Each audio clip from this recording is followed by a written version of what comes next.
Irmãos, graça e paz, estamos aqui reunidos para mais um momento de adoração ao nosso Deus. E vamos ler inicialmente o Salmo de número 62. Salmo de número 62, versículos 1 e 2. Diz assim a palavra de Deus: Somente em Deus, ó minha alma, espera silenciosa. Dele vem a minha salvação. Só Ele é a minha rocha e a minha salvação e o meu alto refúgio. Não serei muito abalado. Então, aqui o salmista exalta a confiança que ele tem em Deus e a confiança que ele tem somente em Deus. Nós temos que louvar o nosso Deus pelo cuidado com que Ele cuida de nós, com que Ele nos trata, com que Ele preserva a nossa vida. Isso é motivo de louvor e de adoração ao nosso Deus, por nós termos desde os alimentos físicos até o alimento espiritual. Então, nesse momento, vamos fazer uma oração de adoração ao nosso Deus.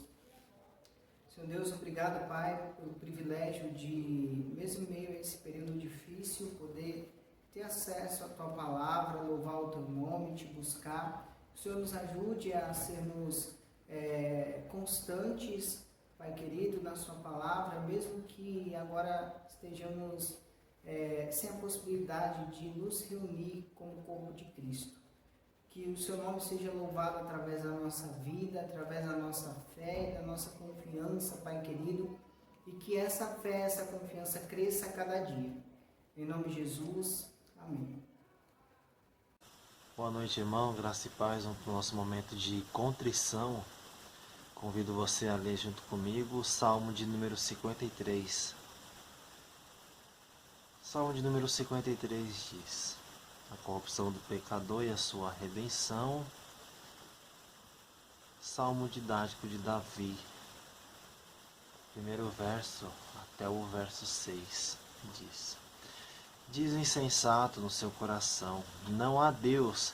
Corrompem-se e praticam iniquidade. Já não há quem faça o bem. Do céu olha Deus para os filhos dos homens, para ver se há quem entenda, se há quem busque a Deus. Todos se extraviaram e juntamente se corromperam. Não há quem faça o bem, não há nem sequer um. Acaso não entendem os obreiros da iniquidade? Esses que devoram o seu povo como quem come pão? Eles não invocam a Deus. Tornam-se de grande pavor, onde não há quem temer, porque Deus dispersa os ossos daquele que te sentia. Tu os envergonhas, porque Deus os rejeita. Quem me dera que de Sião viesse já o livramento de Israel. Quando Deus restaurar a sorte do seu povo, então exultará Jacó, e Israel se alegrará. Mas segundo a leitura desse salmo, principalmente do seu verso 1 ao verso 5, a pergunta seguinte é: quem é digno de adoração? Será que podemos olhar a nossa volta, podemos olhar a nós mesmos, olhar para nós mesmos e fazer a seguinte pergunta: quem é digno de fazer adoração, uma adoração pura a Deus? Sendo que o próprio Salmo fala, não há nenhum sequer que faça o bem, não há ninguém. Então que nós reflitamos sobre todos os nossos pecados, irmãos, porque o verso 6 ele fala: quem me dera que de Sião viesse o livramento de Israel. Irmãos, nós hoje temos o livramento, temos a salvação e o perdão em Cristo Jesus. Se fosse depender de nós mesmos, não teríamos nenhum motivo, não teríamos um pingo de dignidade para adorar o Deus a qual nós adoramos. E é graças a Jesus Cristo que podemos adorar. Então que nesse momento convido você a também confessar seus pecados diante do Senhor e pedir misericórdia, clamar pela misericórdia dele, pela sua vida, e que o nosso culto seja aceitável diante dele. Amém? Oremos. Senhor Deus Pai, nesse momento, em nome de Jesus Cristo, eu te pedi, Senhor, pedi tanto por minha vida, tanto pela vida dos irmãos da Igreja Peniel, que pecou contra o Senhor, Deus. Com certeza, no decorrer dessa semana, seja por pensamentos, atitudes, palavras, nós, infelizmente, pecamos contra o Senhor, Deus. O Senhor conhece cada pecado nosso, qual muitas vezes nos assedia, nós cedemos e caímos. Que o Senhor possa perdoar, Deus. Seja o pecado imoral, o pecado de maldade, de iniquidade, de não amar o próximo, de ser omisso quanto a todas as coisas quais o Senhor coloca diante de nós, seja ser marido, ser esposa, ser filho, ser empregado, patrão. Que o Senhor perdoe, ó Deus, nossas falhas em todos os âmbitos da nossa vida. Que o Senhor possa ser misericordioso com a tua igreja e que, mediante a graça do nosso Salvador, o nosso culto a ti, ó Deus, seja aceito por ti, ó Pai. Em nome de Jesus Cristo que nós oramos. Amém.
sobre mim perdão e graça, e lava-me, Senhor, pois hoje eu preciso do teu amor.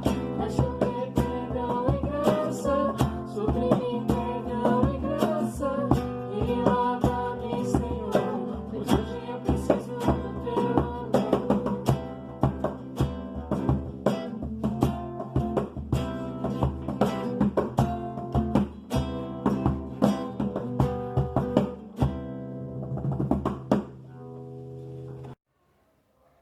Irmãos, hoje a gente vai expor a palavra de Deus, o texto de Efésios capítulo 2, versículos do 1 até o 10. Antes da gente entrar de vez no nosso texto, é importante que a gente lembre de algumas coisas relacionadas a esse povo, aos Efésios, ao povo a qual Paulo escreve. Então, a cidade de Éfeso era a metrópole da Ásia Menor e uma das duas cidades de Jônia, e a primeira e principal delas, Então era muito famosa pelo templo magnífico de Diana, pela superstição e idolatria do povo, né, que morava nessa cidade, e até a determinadas artes, digamos assim, diabólicas, como relata para nós Atos 19, versículo 19. E hoje se encontra ali na região da Turquia, né? Aqui o apóstolo Paulo, né, ele foi pela primeira vez depois de estar em Corinto, né? Então ele vai até essa igreja, e essa carta, essa epístola provavelmente foi escrita por ele quando era prisioneiro em Roma, como aparecem várias referências que ele cita mesmo nessa epístola de Efésios, capítulo 3, versículo 1, capítulo 4, versículo 1, ele fala das suas cadeias, né? É possível que essa epístola tenha sido escrita quase ao mesmo tempo que Filipenses, Colossenses e Filemon, né? Por volta aí do ano 58 a 60. O contexto literário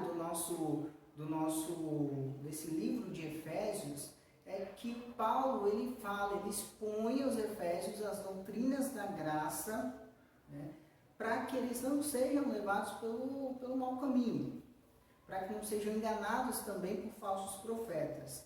Então ele fala sobre predestinação, sobre eleição, sobre salvação, sobre graça, e ele fala sobre o Evangelho de forma muito ampla, sobre como esse povo deveria agir. Então, o texto, né, o livro aí de Efésios, ele fica distribuído mais ou menos da seguinte forma. No capítulo 1, versículos 1 e 2, a gente tem a saudação. Nos versos 3 a 14, ele fala da predestinação e a função da Trindade, do plano da redenção. Do verso 15 ao 23, ele fala das boas notícias que recebe sobre esse povo, né? E começa a falar do poder de Deus através de Jesus. No capítulo 2, no versículo 1 até o 10, que é o nosso trecho, a nossa perícope, ele fala sobre a salvação pela graça. E nos versos 11 a 22, ele fala sobre Cristo como aquele que une judeus e gentios. Ele vai dizendo no capítulo 3, do 1 ao 13, ele vai falar sobre a vocação dos gentios e sobre o seu estado de prisão, né, o estado de Paulo de prisão. Nos versos 14 a 21, ele ora novamente, roga de novo por esse povo. No capítulo 4, ele começa falando sobre a sua prisão de novo, e até o verso 6 desse capítulo 4, ele vai falar sobre a unidade na fé.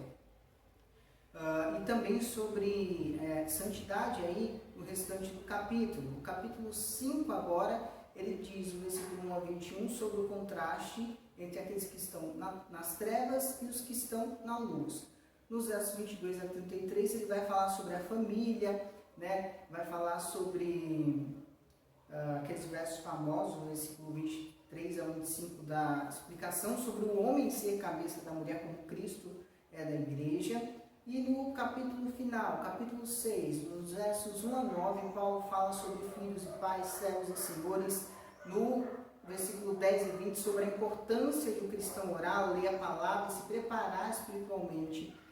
E do versículo 21 até o final, né, que é o versículo 24, ele dá aí a bênção, né, apostólica. A importância do trecho que a gente vai expor hoje, Efésios 2, 1 ao 10, nessa carta, é fundamental, porque recorda aos Efésios que eles estavam mortos em seus delitos e pecados, que a salvação é pela graça através do sacrifício de Cristo Jesus. Tá? Então vamos fazer a leitura do texto da nossa perícope, do trecho que a gente vai expor hoje, Efésios 2, a partir do versículo 1 até o versículo 10, a dizer: Ele vos deu vida, estando vós mortos nos vossos delitos e pecados, nos quais andaste outrora, segundo o curso desse mundo, segundo o príncipe da potestade do ar, do espírito que agora atua nos filhos da desobediência, entre os quais também todos nós andamos outrora, segundo as inclinações da nossa carne, fazendo a vontade da carne e dos pensamentos. e éramos por natureza filhos da ira, como também os demais.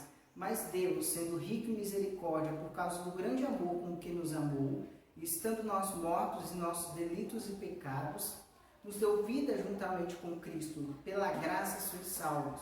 E juntamente com Ele nos ressuscitou e nos fez assentar nos lugares celestiais em Cristo Jesus, para mostrar nos séculos vindouros a suprema riqueza da sua graça, em bondade para conosco em Cristo Jesus. Porque pela graça sois salvos, mediante a fé, e isso não vem de vós, é dom de Deus, não de obras, para que ninguém se glorie, pois somos feitura dele, criados em Cristo Jesus, para boas obras, as quais Deus de antemão preparou para que andássemos nelas. Por vezes, eu já ouvi histórias que talvez vocês também tenham ouvido sobre pessoas que foram dadas como mortas, mas não estavam mortas, né? Foi um engano, ou várias outras vezes a gente tem pessoas que têm um sono tão profundo que nada as acorda, elas não acordam com barulho nenhum, né? Com situação praticamente nenhuma. E a verdade é que quando uma pessoa de fato está morta, ela não pode sentir nada, falar nada, ouvir nada, ela não pode fazer nada. O tema, então, baseado nesse trecho de Efésios 2, 1 ao 10, o tema do nosso sermão é da morte para a vida pela graça. A nossa perícope será dividida em 3 porções, né? Primeira, do versículo 1 ao 3, vai falar sobre o estado anterior de morte espiritual. Versículos 4 a 7, o amor e a misericórdia de Deus através de Jesus. E versículos 8 a 10, sobre a graça salvadora e os seus frutos, né? A gente começa falando sobre o versículo 1, que fala sobre o estado do homem, né? Mas antes disso fala sobre Deus como autor da vida. Ele nos deu vida, né?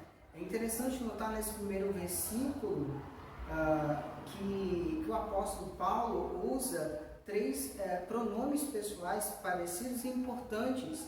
Ele diz, ele vos deu vida, estando vós mortos em vossos delitos e pecados. Então, é uma fala muito pessoal, né? Esse vós, né, que ele usa, na verdade, todos esses pronomes pessoais que ele usa estão na segunda pessoa do plural acusativo, né? Ou seja, a gente vê o tamanho da seriedade com que Paulo fala em relação a esse assunto da morte em todo o seu sentido, né? Dos delitos e pecados do homem não podendo fazer nada para se salvar. E a gente vê nesse primeiro versículo que Deus é o autor da vida, em relação à natureza, em relação a tudo que existe, em relação a ter criado o homem e nos sustentar também. Mas fomos criados à semelhança de Deus, porém fomos corrompidos pelo pecado. Isso nos leva ao próximo ponto, que é a segunda parte desse versículo 1. Estando vós mortos em vossos delitos e pecados, né? É um estado de depravação total do homem. Paulo lembra aos Efésios do estado de morte espiritual deles. Ou seja, eles têm um coração, eles tinham, né, na verdade, coração, mente, corpo, vontades, de um modo geral, qualquer coisa neles corrompidas pelo pecado. E principalmente, eles não tinham diante disso como responder por si só positivamente ao Evangelho, até mesmo por conta da natureza pecaminosa a partir do pecado de Adão, como nos relata Romanos 5,19, porque como pela desobediência de um só homem, muitos se tornaram pecadores. Assim também, por meio da obediência de um só, muitos se tornarão justos, né? Então, o homem não tem, né, como praticar uma boa obra sequer. Pelas palavras de Paulo, no capítulo 1 de Efésios, no versículo 15, a gente vê que a igreja de Éfeso era uma igreja que estava, pelo menos, no mínimo, vivendo um bom momento, né? se não era uma boa igreja, estava vivendo um bom momento. Mas é preciso lembrar que andávamos nos nossos delitos e pecados, e principalmente que Deus, autor da vida, foi quem nos vivificou diante dessa situação, para que a gente não caia na soberba de achar que temos mérito nessa vida dada a nós. O autor da vida é totalmente necessário, porque nós transgredimos a lei do Senhor, como nos diz 1 João, capítulo 3, versículo 4, todo aquele que pratica o pecado também transgride a lei, porque o pecado é a transgressão da lei. Quando a gente lembra que um homem está morto, significa lembrar na figura de um homem que não respira, não tem pulso, né, e nenhum sinal de vida.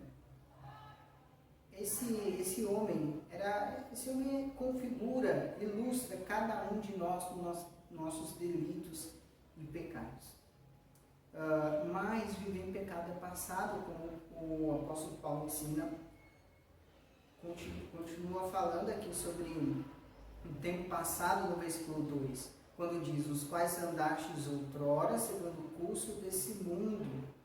O pecado, as transgressões são um caminho pelo qual aqueles que ainda não foram convertidos andam. O curso, ou seja, a direção que os efésios tinham contato com sua cidade, era de idolatria, por exemplo, né? Era um contato com um povo que era totalmente corrompido. Hoje, a gente tem um mundo que também é totalmente corrompido, que segue um curso que tem uma direção que vai para o inferno. A gente tem um mundo onde muitas igrejas não falam sobre o pecado, um mundo onde se confunde esperteza com trapaça, um mundo onde grande parte das pessoas se dizem cristãs, mas preferem um churrasco no domingo do que ir à igreja. Então, aquele que andava segundo o curso desse mundo tem sua direção mudada por Deus, configurando exatamente uma conversão, né? Lembrando ali de quando se está dirigindo, às vezes a gente vê, né, um outro caminho para poder ir, um caminho que a gente conhece, que está denominado como uma conversão à direita, conversão à esquerda. É uma mudança de caminho. Então, aquele que o Senhor deu vida, ele não vive mais segundo o curso desse mundo. E o apóstolo Paulo, no capítulo 4 de Efésios, nos versículos 28 e 29, ilustra isso dizendo: aquele que furta não furte mais, antes trabalhe fazendo com as próprias mãos o que é bom, para que tenha com que acudir ao necessitado. Não saia da vossa boca nenhuma palavra torpe, se unicamente for bom para edificação, conforme a necessidade, e assim transmita graça aos que ouvem. O curso desse mundo, irmãos, ele só pode levar ao inferno. Portanto, a graça que nos alcançou precisa ser mostrada em nós, indicando essa mudança de curso na nossa vida.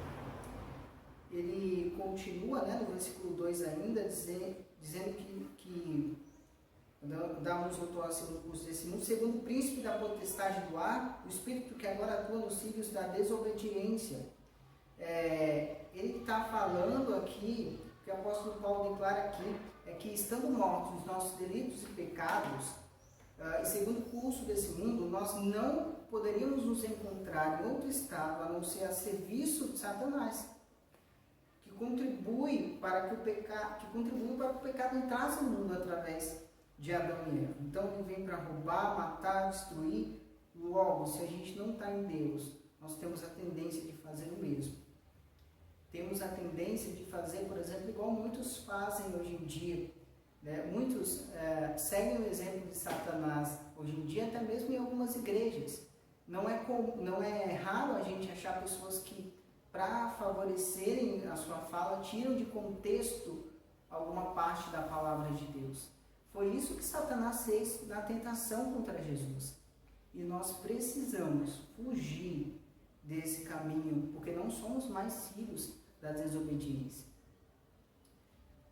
Seguindo aqui com o nosso texto, no versículo 3, ele vai dizer o seguinte: entre os quais também todos nós andamos outrora, segundo as inclinações da nossa carne, fazendo a vontade da carne e dos pensamentos. Paulo deixa claro aqui que essa depravação ela é total em relação ao homem ser totalmente corrompido e também ela é total em relação a todos os homens serem totalmente depravados.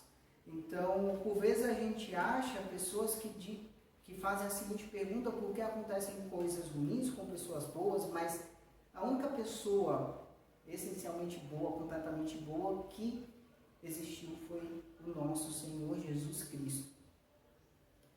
Ele vai seguir falando, ainda no versículo 3, que nós éramos, por natureza, filhos da ira, como também os demais. É importante lembrar que os nossos pecados, eles causaram a ira de Deus. Então, para que a justiça de Deus fosse cumprida e a ira de Deus não caísse sobre nós, Jesus levou sobre si a ira do próprio Deus. Então, Deus provê a salvação através de Jesus, que é o próprio Deus. É importante lembrar disso, porque quando a gente pensa do que nós somos salvos, não é só do inferno, mas é da ira de Deus. O inferno é a consequência dessa ira para com aqueles que ele decidiu não salvar. Nós temos um texto em Romanos 5 que fala: mas Deus prova o seu próprio amor para conosco pelo fato de ter Cristo morrido por nós, sendo nós ainda pecadores, né? Então, ele mostra o seu amor, e aí o texto continua dizendo: logo muito mais agora, sendo justificados pelo seu sangue, seremos por ele salvos da ira. Então ele mostra seu amor, e através de Jesus, configurando esse amor, ele nos salva dessa ira. Algumas pessoas pensam que foram salvas do inferno como o poder de Satanás. Foi Satanás que nos jogou lá. Mas o fato é que Jesus, sendo Deus, recebeu por nós essa ira do próprio Deus para nos reconciliar consigo mesmo.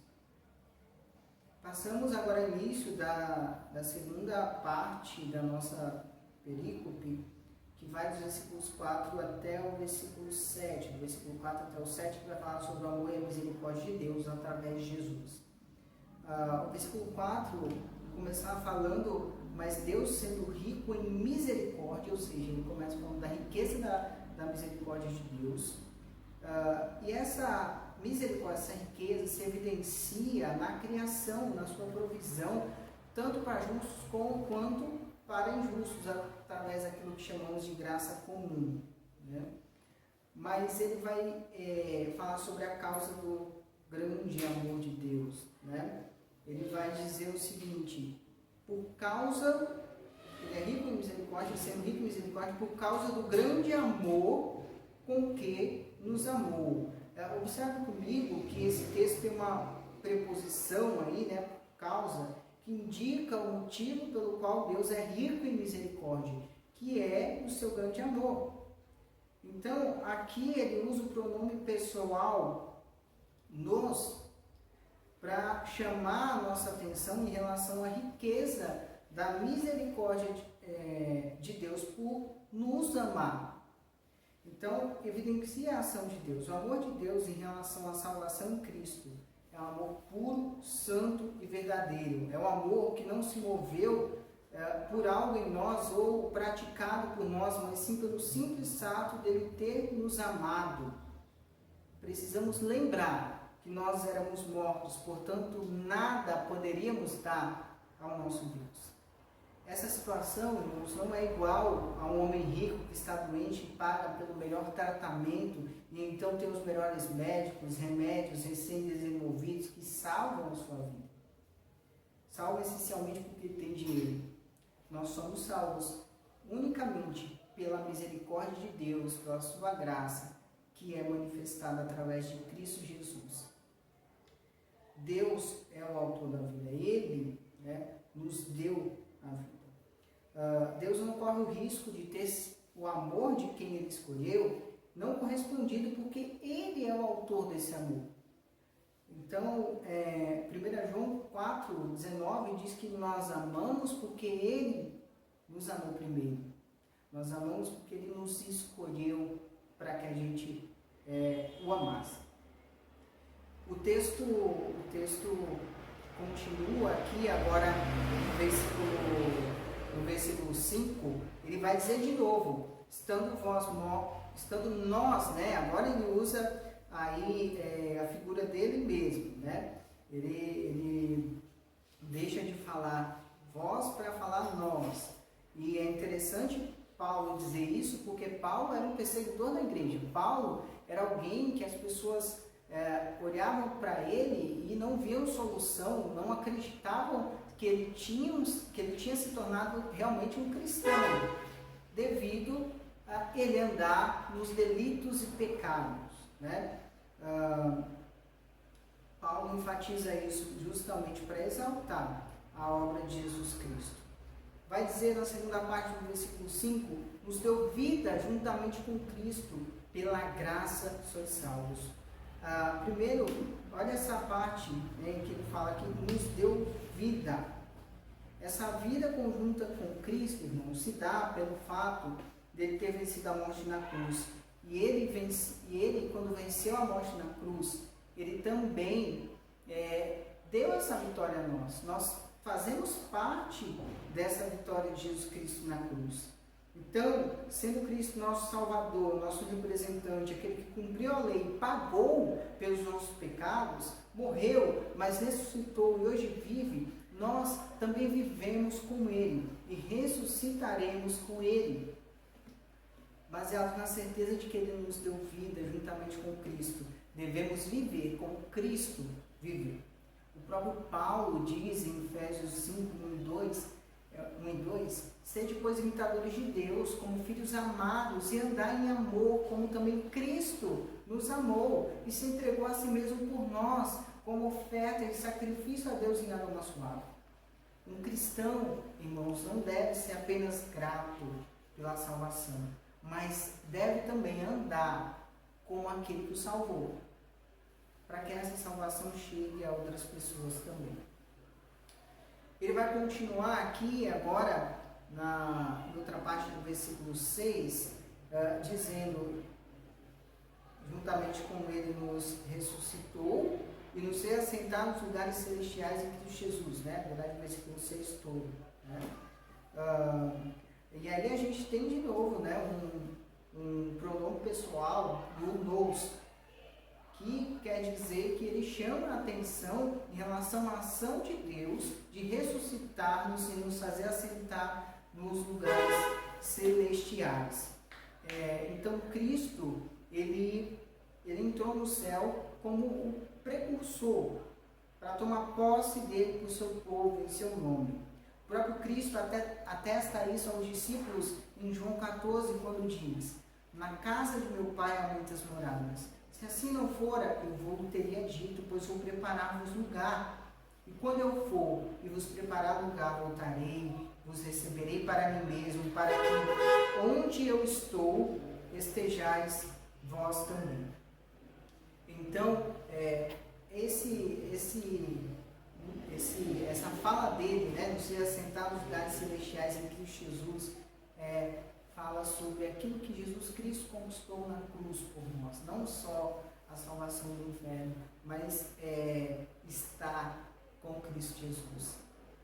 O versículo 7 vai nos dizer, vai falar sobre a riqueza da graça de Deus, para mostrar nos séculos vindouros a suprema riqueza da sua graça e bondade para conosco em Cristo Jesus, né? A graça de Deus, irmãos, não se pode medir, é uma diferença grande da riqueza desse mundo, né? Pessoas ricas pode ser que tenham dificuldade em contar seu dinheiro, mas elas conseguem, mas a graça de Deus não se pode medir. Segundo pesquisas feitas aí no ano passado, um cara chamado Jeff Bezos, CEO e fundador da Amazon, o maior site de comércio eletrônico do mundo, é o homem mais rico do mundo, com uma fortuna de mais de 131 bilhões. Não sei se hoje, né, ele ainda está nesse patamar, mas até o ano passado era. Irmãos, essa é uma grande riqueza, mas até essa riqueza, com a melhor administração do mundo, vai um dia acabar. se não antes do fim da vida do tal Jeff, mas quando ele morrer. Essa riqueza vai acabar. Mas a riqueza da graça de Deus não, é abundante, não tem limite. A riqueza da graça de Deus nos alcança hoje, nos tirando de um estado de morte espiritual e vivificando. De tal forma, essa graça é abundante que não se pode limitar. Essa graça muda o nosso curso. Por vezes procuramos ganhar mais, ter mais coisas, não estamos satisfeitos com aquilo que temos. Mas o que a gente precisa lembrar é que a maior riqueza que a gente poderia ter não foi conquistada por nós, mas foi conquistada por Jesus Cristo na cruz. Irmãos, agora a terceira e última parte da nossa película se encontra nos versos 8 a 10, que vai falar sobre a grandeza do poder divino na salvação do homem. Ele começa dizendo, palavras conhecidas por nós, porque pela graça sois salvos. Mas o que é essa salvação? É o homem sendo tirado daquele estado de morto em seus delitos e pecados e sendo feito vivo. Essa obra é completa, essa obra restaura o homem por completo. Então aquele morto que nada podia fazer, agora vê, agora sente cheiro, agora sente gosto, agora ele ouve. Ele está completamente renovado pela graça de Deus. A graça de Deus, ela não dá uma possibilidade de salvação, mas ela efetivamente salva. Ela não dá uma possibilidade para que o homem, por sua vontade, por seu mérito, complete o resto, mas a salvação é totalmente graça de Deus. Graça significa o livre favor de Deus, a qual a salvação em todos os seus ramos é atribuída, sendo eleição, redenção, justificação, perdão, adoção, regeneração e, por fim, glória eterna. A segunda parte do versículo 8 fala sobre o processo dessa salvação. Mediante a fé, isso não vem de vós, isso é dom de Deus. Ao ler que a salvação é mediante a fé, muitos fecham os olhos para o que foi falado até aqui. Então, o apóstolo Paulo diz a seguir que isso não vem de nós. Paulo cita a fé nesse mesmo contexto em Romanos capítulo 5, versículo 1, quando ele diz: justificado, pois, mediante a fé, temos paz com Deus, por meio de nosso Senhor Jesus Cristo. Irmãos, a salvação ela é através da fé, não como causa ou condição, ou como alguma bênção acrescentada, mas é o caminho, o instrumento, o meio pelo qual Deus escolheu para nos salvar, sendo isso o dom dele mesmo. E a gente precisa lembrar que essa salvação não é da nossa capacidade, do nosso merecimento, mas da livre graça de Deus. Essa graça que é irresistível. Deus salva quem ele decide salvar. Portanto, Jesus não precisa que você, entre aspas, o aceite. Ele não precisa que alguém apele para outra pessoa se converter, porque ele é dono da obra da salvação desde as profecias até o nascimento e o caminho de Jesus até a cruz. Portanto, ele sabe de cada um dos seus eleitos. O versículo 9 é bem claro conosco, quando ele diz: não de obras para que ninguém se glorie. Não é por nada que você possa dar em troca a Deus. Em nenhum aspecto, antes ou depois da conversão, o homem não tem papel de contribuir para a salvação. O único papel do homem é o papel de pecador. Nós não devemos nos gloriar e nem sermos soberbos por termos sido alcançados por Deus. Como o nosso velho catecismo diz na sua primeira pergunta, o fim principal do homem é glorificar a Deus e nos alegrar nele para sempre. Mas a pergunta que eu quero fazer é: no que você tem se gloriado? Talvez seja uma circunstância favorável em meio a essa pandemia, talvez a estabilidade em relação à sua saúde. Mas fato é que nós devemos dizer assim como o apóstolo Paulo nos diz em Gálatas 6,14: mas longe esteja de mim gloriar-me, senão na cruz de Cristo, pelo qual o mundo está crucificado para mim e eu para o mundo. que a gente possa viver de uma maneira a qual nós nos gloriemos apenas na cruz de Cristo, sabendo que foi Ele quem nos salvou. O que a gente tem que ter em mente ao lembrar da salvação, do amor de Deus, é que a salvação é assim, é pelas obras, mas pelas obras de Cristo na cruz. O último versículo do nosso texto vai começar dizendo que nós somos feitura dele, né? E é interessante esse termo porque ele não quer dizer que nós somos apenas que nós somos criados em Deus apenas no início, mas nós somos feitura dele como cristãos, não como criaturas apenas, mas como novas criaturas.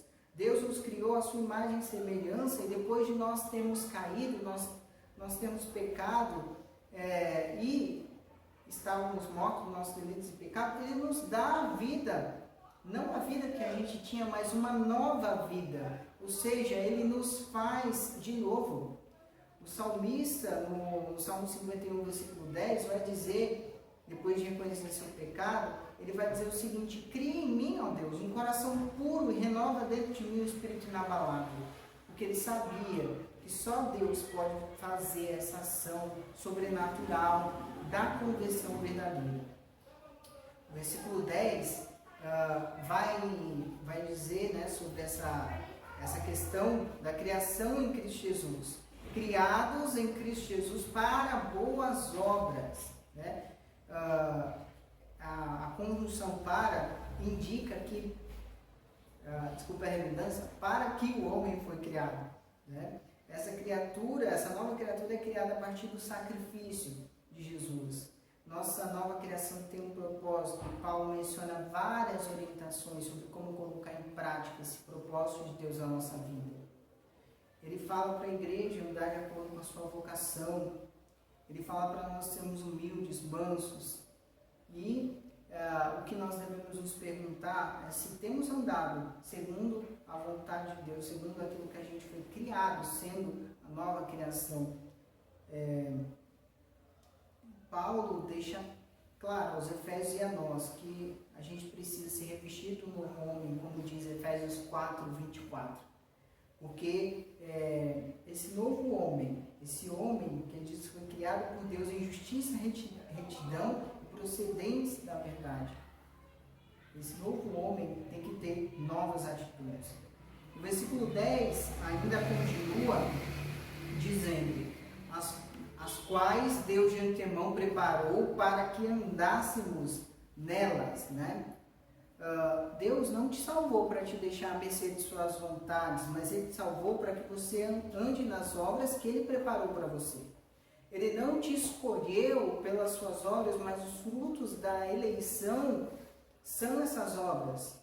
Essas obras, irmãos, não são pagamento da salvação, pois ela já foi paga em Cristo Jesus. Essas obras são planos de Deus se cumprindo, porque, como diz Efésios 1,4, Ele nos escolheu nele antes da fundação do mundo. Não porque nós éramos santos e irrepreensíveis, mas nos escolheu para que nos tornássemos santos e irrepreensíveis.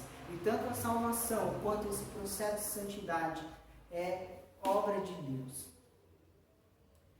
Para concluir, a gente precisa lembrar, né, daquilo que foi falado. Irmãos, nós estávamos mortos nos nossos delitos e pecados, mas Deus, pela sua vontade, pelo seu amor, nos deu vida. Se você ainda se sente morto nos seus delitos e pecados, então se arrependa. A maior prova de amor se deu na cruz. O amor e a misericórdia de Deus estão expostos no Cristo crucificado. E por fim, a graça salvadora, essa graça, ela precisa sim dar frutos. Talvez você me pergunte como eu posso frutificar. Paulo, ele dá essa orientação aos Efésios para a igreja de um modo geral, primeiro, no capítulo 4, versículo 1, quando ele diz que a igreja deve andar de modo digno da sua vocação. Então, ande de modo digno da sua vocação. Ele fala diretamente para a mulher em relação às boas obras, que ela deve ser submissa ao seu marido, Efésios 5, 22 a 24. Ele fala para o marido, ele fala para o marido amar a mulher como Cristo amou a igreja. Ele fala para os filhos honrarem seus pais, Efésios 6, 1 ao 3. Ele fala para os pais criarem seus filhos na disciplina e na admoestação do Senhor. Certamente você faz parte de alguma dessas classes, então essas são as aplicações de Deus no sermão de hoje para você. Eu não sei quão difícil tem sido andar em boas obras para você ultimamente, mas o que você e eu precisamos saber é que a graça de Jesus é que nos faz caminhar. Deus os abençoe.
Estava morto em meus delitos,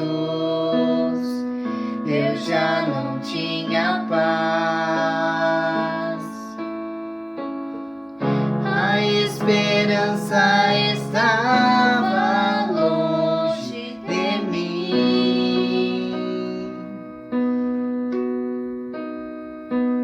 mas tu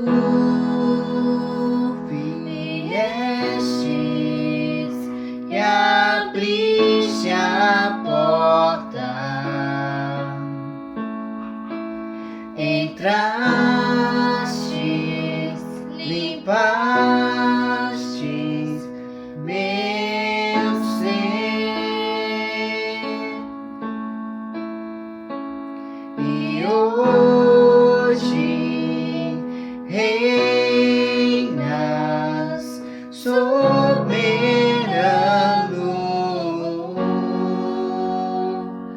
no trono que há em mim.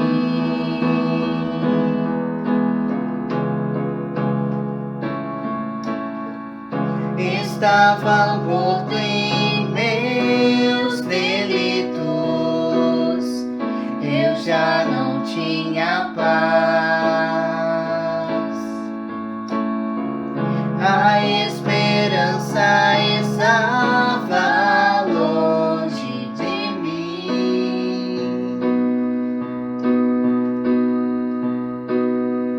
mas tu